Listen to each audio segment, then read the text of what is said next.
Denver Broncos training camp is fast approaching, and we have training camp position previews coming your way. We're starting things off here with the quarterback position. Is there a competition for quarterback too? What about a third quarterback spot? We debate all that and much more on today's brand new episode, Locked on Broncos. You are Locked on Broncos, your daily Denver Broncos podcast. Part of the Locked on Podcast Network. Your team every day. What's up, Broncos Country? Welcome into a brand new episode of Locked on Broncos, your daily Denver Broncos podcast, part of the Locked on Podcast Network, your team every day. Thank you so much to everybody in Broncos Country for tuning in, making us your first listen of the day every single day. A special shout out to all the everydayers out there. Make sure you subscribe or follow for free on YouTube or wherever you get your podcast so you never miss out on what's going on with the Denver Broncos every single day, all year long. I'm your host, as always, Cody Roark, Broncos reporter for Mile High Sports, joined alongside, as always, by my co-host, Sayre Bedinger, site expert, predominantlyorange.com. Our training camp position previews are officially here every single day leading up to the start of training camp officially on July 28th. You're going to have a position preview where we break down every angle of every position here for the Denver Broncos roster. And we're starting things off here today with the quarterback position, the position everybody is so infatuated about. And luckily for the Broncos, really not a lot of questions, no competition for the starting quarterback job as we've been accustomed to the last two seasons here.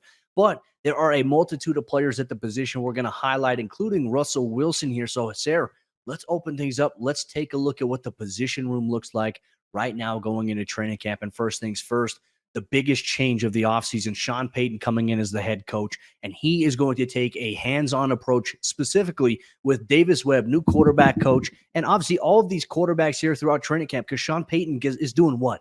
He's calling the plays on the offensive side of the ball. So that means he needs to be in the quarterback's ear at every moment. He needs to see what the quarterback is seeing, or the quarterback needs to see what Sean Payton is seeing. And look, there's four guys here. So if you're a head coach, I think there's also a challenge. How do you get each of the four guys to do things or to see things the way that you see things as a head coach or as a play caller? To me, that's a very intriguing storyline with Russell Wilson, Jarrett Stidham, Jarrett Guarantano, and Ben DiNucci. You got guys from all different backgrounds, right? You got maybe one of the most successful quarterbacks in recent NFL history in Russell Wilson. And you got some young guys who are kind of just finding their way, right? Jarrett Stidham just signing a free agent contract for the first time after cutting his teeth with the Patriots, getting an opportunity late last season with the Raiders. So I guess a rare shout out to Josh McDaniels for giving him that opportunity, although it was kind of a controversial situation there. But hey, it turned into some pretty big money for Jarrett Stidham. So that worked out in his favor. Ben DiNucci climbing his way from the XFL right into the NFL, and kind of a fascinating player. Wasn't he teammates with Josh Gordon there in the XFL as well? So he's got some unique background.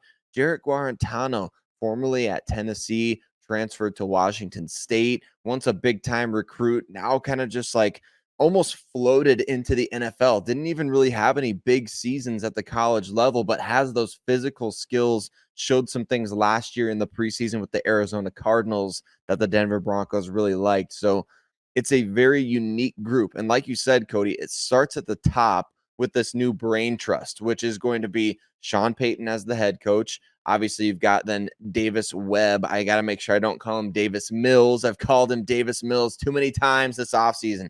Davis Webb, the quarterback's coach. Joe Lombardi, obviously the offensive coordinator there, who I think he plays maybe a bigger role than people know. The Chargers offense last year, I mean, they did a pretty good job distributing the ball to their playmakers. So got a hats off to Joe Lombardi there. He did succeed outside of Sean Payton for once. Kind of a fall guy, in my opinion. Yeah, I'm very much so a fall guy for the Chargers. And a lot of people thought it would be Sean Payton replacing Brandon Staley there, not necessarily the offensive coordinator getting swapped. So I, for one, Cody, think that this quarterback room is poised to be the best in the post-Peyton Manning era that it's ever been. But it doesn't have as much to do with the players as it does the coaches. But of course, the pressure is going to be squarely on Russell Wilson's shoulders to perform way better than he did last year. Well, and Sean Payton said it when he came in. I mean, he acknowledged, hey, the offense, watching that tape was hard to watch. We're with you, Sean. We saw the whole thing last year. It was brutal to watch. And obviously, Russell Wilson turned in a career low year. I mean, 16 touchdowns while throwing 11 interceptions, battled through a multitude of different injuries. There were areas of his performance that just simply didn't match with what the Broncos, went out and got. Like, it was a different Russell Wilson. But Sean Payton made the analogy, and I think it's perfect. And I think at this point, too, a lot of Broncos fans might embrace it. I think everyone's in the wait and see approach, which isn't a bad thing as well. But it's, can Russell Wilson also remove the rearview mirror from last season and move forward, right? Just keep looking ahead, because you have to build and you have to try to find ways to bounce back after last season. And while everything wasn't on Russell Wilson, there's obviously some things he could have done better at the position himself. He's changed his entire approach. He's gotten leaner in training. And we don't know how much weight he's lost in comparison, but he looks good. He looks fast. He looks athletic and mobile again. But also, more importantly, building off of OTAs, building off of mandatory minicamp, he was much more decisive from the practices that I watch. I mean, getting the ball out of his hands quickly, diagnosing, reading a defense, going to a certain spot, trusting that his guy is going to be there. How does that change now in training camp when the pads come on, where there will be pressure, where there will be some contact between defensive linemen and obviously offensive linemen? There's going to be blitzers coming in. Obviously, no one's going to touch the quarterback. No one's going to hit the quarterback. But you talk about pressure, right? And if someone's coming, let's say off the nickel, or someone's coming free right up the middle, how does Russ maneuver with that? How does he make plays? Is it going to be a sack? I mean, I know everybody's going to be sitting there watching, oh, that would have been a sack. I mean, Sean Payton goes through the practice. He says, okay, that would have been a sack. He has a better idea, better understanding as to like what the outcome of a play would have been. But how does Russ look in situations like that when pressure is more in your face? And we're also apparently going to see him play in the preseason. To me, that is a storyline we have to watch. How is everything like that going to play out here for the Broncos? And then you go to Jarrett Stidham. I mean, we saw his sample size came in those games that you mentioned for the Raiders last year, replacing Derek Carr, lights up the number one defense in the NFL in San Francisco, which was a big surprise to so many people there. San Francisco still found a way to win that game, but Stidham looked good in that game. And then, we saw a little bit of some highs and lows against the Kansas City Chiefs, AFC West division rival. So for me, it's like, okay, hey, for Stidham, what can he do to really separate himself as a clear number two? And then, as you mentioned, the DiNuccis, the Guarantanos. I mean, I think we're going to highlight some of the things we think about them as we get into maybe some position battles, which will be coming up on today's episode of the show. But Sayre, I think overall quarterback right now, I think with Payton, there's a clear identity, there's a clear vision. And I know it's cliche that he keeps saying that and that we keep bringing it up here, but he sees something in each of these guys, a specific trait. We don't know exactly what it is just yet, but I think this is where we find out. We find out at training camp. We find out at preseason exactly what he maybe sees in these guys, and can they match that? Can they perform at that level? That is an interesting question we're going to throw out here on today's episode, Locked On Broncos, where we're actually going to dive a little bit deep into position battles here at the quarterback position. Really nothing for Russell Wilson. Russell Wilson's spot is safe as the legitimate quarterback number one, but there's some questions. Is Jarrett Stidham the legitimate quarterback number two? Does he have any competition for that spot? And with the rumors of apparently 3 quarterbacks on an active roster, what does the quarterback 3 battle look like? You're going to get that and much more on today's episode, Locked On Broncos. Our partners at eBay Motors have teamed up with Locked On Fantasy Football host Vinny Iyer to bring you some of the best fantasy picks each week, all season long. Whether you're prepping for a draft or scouting the waiver wire, every week we're going to provide you players that are guaranteed to fit on your roster. So with draft prep underway for the upcoming season, let's see who Vinny has picked out for us on this week's eBay's Guaranteed Fit Fantasy Picks of the Week. Let's start off with Christian McCaffrey of the San Francisco 49ers. What a system for him to go to as well. And when you make the first overall pick in fantasy football drafts in 2023, 49ers running back Christian McCaffrey is a guaranteed fit, according to Vinny Iyer. A healthy McCaffrey is guaranteed to see well more than 300 touches again in his first full season in San Francisco, and is the centerpiece of the 49ers offensive engine. McCaffrey checks all the boxes, including his talent and usage, high floor, and ceiling. Run with CMC is the guaranteed fit at number 1 for a smooth ride to another year of big numbers.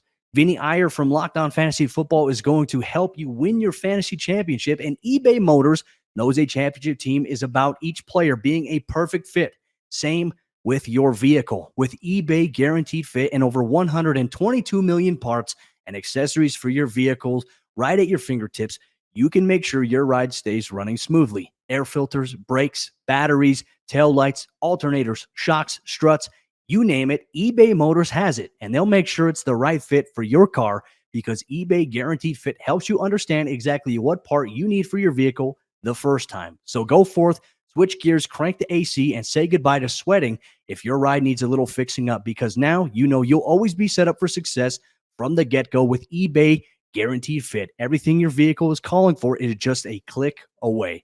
For the parts and accessories that fit your vehicle, just look for the green check, get the right parts, the right fit, and the right prices at ebaymotors.com. Let's ride. eBay Guaranteed Fit, only available to U.S. customers, eligible items only, exclusions apply. Well, we know the QB1 position is solidified in Denver, but what about quarterback 2? What about QB3? I mean, this is going to be fascinating to watch as we talk about guys like Jarrett Stidham, Jarrett Guarantano, and then obviously Ben DiNucci coming in after the, he has the alternate available, Cody. It sounds like Sean Payton put in the good word for him over there at Walmart with owner Greg Penner. But for now, he's competing to be on the Broncos roster. So I'm excited to see how this all unfolds. But before we talk about the QB position battles, before we talk about maybe who we think is the sleeper at this position, just want to say, obviously, thank you to everybody that's listening to Locked On Broncos, wherever you listen, if it's in the car, on your treadmill, while you're working out, wherever, however you listen, thank you for doing so. Or if you watch on YouTube and you engage in the comments section, we love you for doing that. We appreciate you. And we are excited to, we're ramping up to training camp. Now is where things really start to get exciting, Cody. We're talking about the most important position on the team. So if you are watching on YouTube, sound off in the comments. Let us know what your thoughts are on this QB position battle. Do you think it's cut and dry? It's Jarrett Stidham at QB2, or do you think maybe there could be some, maybe somebody sneaks up on the depth chart here? Let's talk about that right now, Cody. What are your thoughts here? Do you feel like Jarrett Stidham is very clearly entrenched as the QB2, or do you think that's a job that he's going to have to go out there and win at training camp? See, part of me, I don't know how to read into it from Sean Payton because from a philosophy standpoint, he hasn't really shared with us. Because last year, what was it, Sayre? At training camp, there were 3 quarterbacks on the roster essentially that really were in the focus. It was Josh Johnson and Brett Rippon really competing for that quarterback 2 spot there.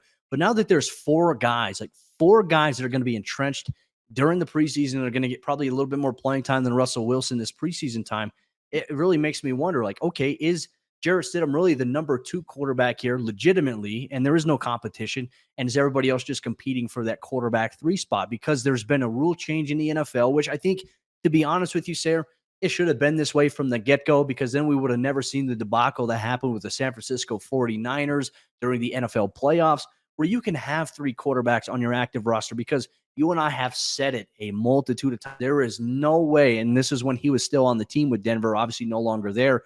I was like, there's no way that you should ever have Brandon McManus as your backup, like your emergency quarterback option. That would be devastating. That would not be good. I mean, at this point, I think you'd rather throw in the towel, but you can now have 3 quarterbacks in your active roster on game day, which I think is absolutely important. I think, and to my understanding too, that active roster designation doesn't mean that they necessarily count against the 53-man roster initially on that game day, because we always know that there's game day inactives. You have a 53-man roster, but really only 48 really suit up, but it doesn't necessarily count against that, to my understanding. Yeah, that's exactly it. So you can have that extra quarterback on it really affects more so the what is it, 46 on game day as opposed to the 53 kind of just during the week to week. So, if the Broncos keep a third quarterback in the past, it almost feels like you would be penalized for that. Like you can't carry that guy onto your roster because you need the 45 or 46 other guys to play. And so I don't, like you said, I don't know why the NFL doesn't just expand to, hey, if you want to only carry 2 quarterbacks, you get 53 guys on your roster. If you carry 3 quarterbacks, you get 54, and you can utilize that guy because it's better for the NFL's overall product. And you talked about Christian McCaffrey a little bit ago as being that number 1 pick in fantasy. Nobody wants to see Christian McCaffrey throwing that many passes in a season, right? Or taking snaps as the quarterback in the NFC Championship. You want him doing the things that he does well. We don't need any more Kendall Hinton situations. We don't need to see Brandon McManus throwing passes. We NFL teams need this rule to be implemented because it's just, I mean, it's just wisdom and foresight. It doesn't make sense. So it really helps guys like Jarrett Guarantano and Ben DiNucci, doesn't it? And it really ramps up that competition, in my opinion, because now you're talking about the NFL teams around the league maybe way more open to keeping that additional quarterback. So not only are you auditioning for the Broncos, but what you do in this competition could determine whether or not another team tries to steal you, because I think ideally the Broncos might like to keep all four of these guys. It's just going to be a matter of how good can they all play with the opportunities they're given. It's a great question. And so I'm operating on the assumption, Sarah. This is my own personal belief. I believe Jarrett Guarantano is not going to have competition for quarterback too. I think he is that guy. I think there was a clear vision, as Sean Payton said. Once again, take a drink every time you hear someone say vision here, whether it's us or whether it's Sean Payton for a guy like Jarrett Stidham. But I do think when we talk about maybe a real position battle, maybe a sleeper to watch, like it's going to be Ben DiNucci versus Jarrett Guarantano. We're going to see a lot of this in camp. We're going to see a lot of this in the preseason. And to me, I don't know what it is. I have like this vibe. I have this weird feeling inside my stomach that, hey, Jarrett Guarantano might actually be a sleeper to watch for that quarterback 3 spot here for the Broncos. Something to keep an eye on. But there's also another scenario here, Sarah, that, I mean, Sean Payton has alluded to with other positions, not specifically quarterback, but what if Denver isn't convinced either Guarantano or DiNucci are the quarterback 3, and they look at maybe snagging a guy after a team cuts him in preseason, after a roster cuts, and maybe the quarterback 3 is not even on the roster here in Denver right now? I think that would be something to watch for, wouldn't it? We know that Sean Payton has done that kind of stuff in the past, whether you're talking about claiming Taysom Hill off of waivers from the Green Bay Packers way back when, or whether you're talking about trading a pretty decent draft pick to get Teddy Bridgewater during the preseason. Like, he has been known to do those types of things. So I'm not putting that off the table whatsoever. I think that that's definitely, especially because you want to have that room stacked. I think a lot of times people say, well, if you have 2 quarterbacks, you have none. That's only true if your quarterbacks stink. You know, if you have some good quarterbacks, I view it as quarterbacks are currency, right? So you have valuable assets. We're talking about, like I just mentioned, he traded for Teddy Bridgewater. I think they traded a 2nd or 3rd round pick to get him after he signed in free agency just a few months before that with the New York Jets. So that signing by the Jets, they didn't necessarily need to make that move, did they? They signed Teddy Bridgewater as a way to say, hey, we value this position and it could return us value one way or the other, whether on field or off. The Broncos could look to do some similar things to that. So I agree with you on that one, Cody. I think there's a chance that right now QB3 may not be on this team's roster, and who that ends up being, we don't know. We were kind of taken aback by the fact that they signed Jarrett Stidham in free agency, so maybe it's a surprise player somewhere else. Now, I'm excited to see maybe what Sean Payton, Davis Webb, and maybe even George Payton, the scouting department, what they have in store, because they're constantly looking at other teams' rosters. That's what the pro personnel department's job is to look at options from other teams, to monitor, to have conversations with other scouts about a player. I mean, really, there's so many conversations going on in the world of scouting in terms of maybe looking at, okay, hey, let's keep an eye on this player. If he gets released, he fits our makeup, our profile. And a lot of this is in collaboration with Sean Payton, what he envisions for his offense. And that conversation, I think that they have, the collaboration is so important. And that's something that even Payton himself has raved about. Could we see a potential scenario like that? I think it's very likely in this situation. Broncos Country, do you agree? Do you disagree? Is there a sleeper right now in the Broncos roster between Ben DiNucci, Jarrett Guarantano that could really emerge for that quarterback 3 job? Let us know in the comment section down below. But it's nice that, hey, really, position battles at quarterback, it's not even your top 2 guys. It's really that 3rd spot. So that's a good problem for the Broncos to have going into training camp. Coming up on today's episode, Locked On Broncos, we're going to discuss and we're going to talk about maybe how we see the quarterback room playing out, projecting it for the regular season. You're going to get that and much more in today's episode of the show. Real quick, let me tell you about our friends over there at the Locked On NFL podcast. They have you covered every single day, the local experts on the biggest stories as training camp gets ready to kick off for various teams with first-year head coaches. What are the dynamics going on? What are the conversations right now about training camp and some of the top storylines surrounding some of the teams around the NFL? You get all that on the Locked On NFL podcast free, wherever you get your podcasts or available on YouTube. As the Broncos prepare for training camp, how might the quarterback room look like going into the regular season? We're going to project that on today's episode of the show. Real quick, just want to say thank you so much to everybody in Broncos Country for tuning in, making us your first listen of the day every single day. We appreciate you so much for rocking with us, engaging with us as well. And if you're going to be out there at training camp, make sure you let me know. I'll be out there. If Sayre makes it out, make sure you let him know so we could do a meetup before practice even begins. Say hi. I love being able to talk to people that actually watch the show, that listen to the show. It means the world to me. Thank you so much for making Locked On Broncos exactly what it is. It's all for you, the avid listeners in Broncos country. The quarterback room and projecting it, I think really the biggest question, Sayre, I think for everybody at this position specifically is how many quarterbacks are they going to keep on the roster going into 2023? I think you alluded to it in the previous segment. There's a chance they keep all 4 of these guys. Let's say they keep 3 on the active roster and they keep 1 on the practice squad. That's a very real, legitimate possibility as to what can happen. On my end, I think they're going to carry 3 quarterbacks on the active roster going into the regular season.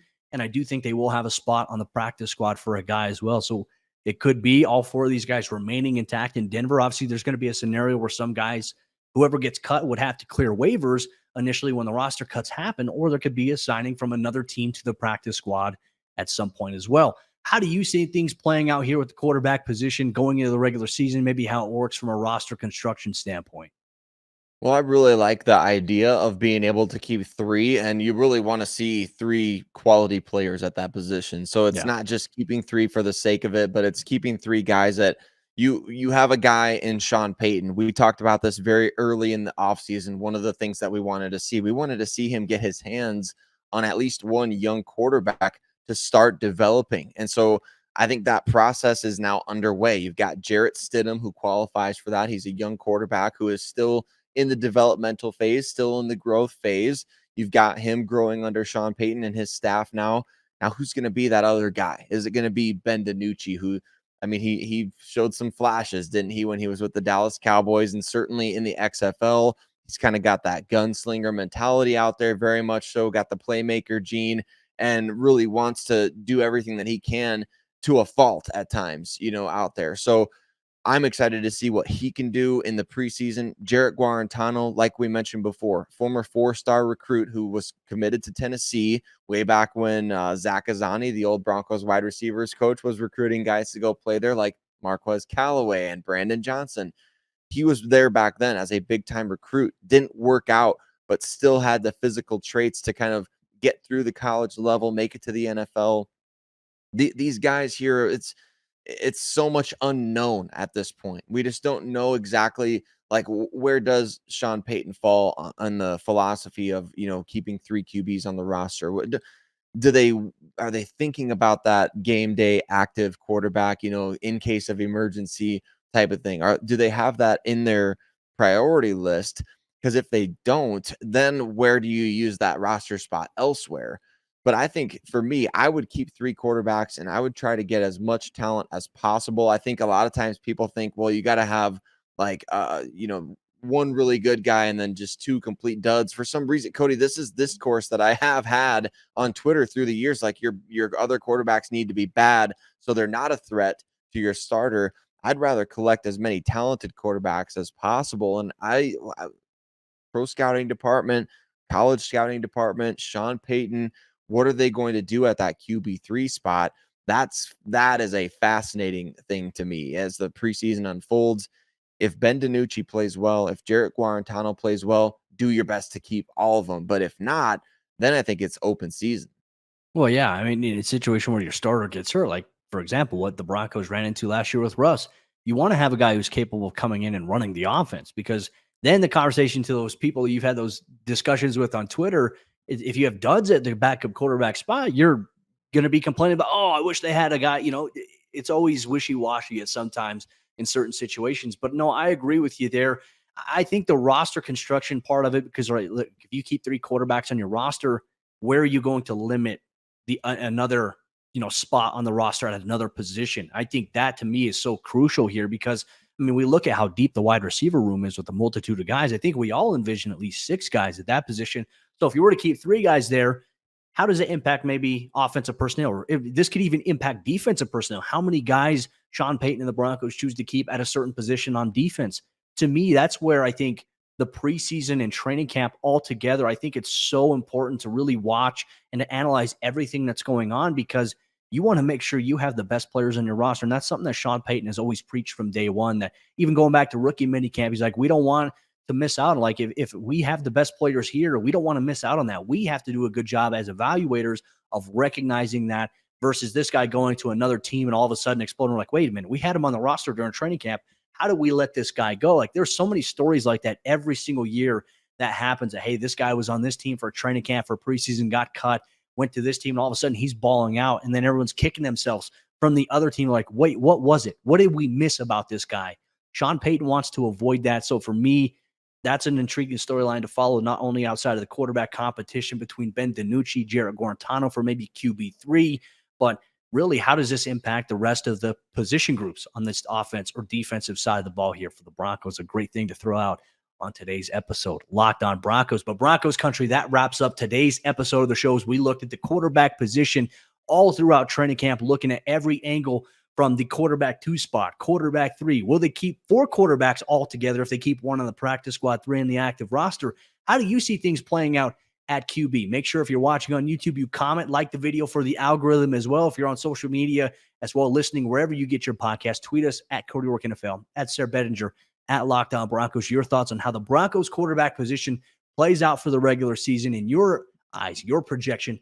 How does it turn out? We're eager for your thoughts as well. But we continue our training camp position previews as tomorrow's episode of the show. For all you everydayers, we look at cornerback with Patrick Surtain, with Damari Mathis headlining the room. What does the position group look like? Who are some players to keep an eye on? Who are some sleepers to watch at cornerback specifically? We share our thoughts and much more on tomorrow's brand new episode, Locked On Broncos.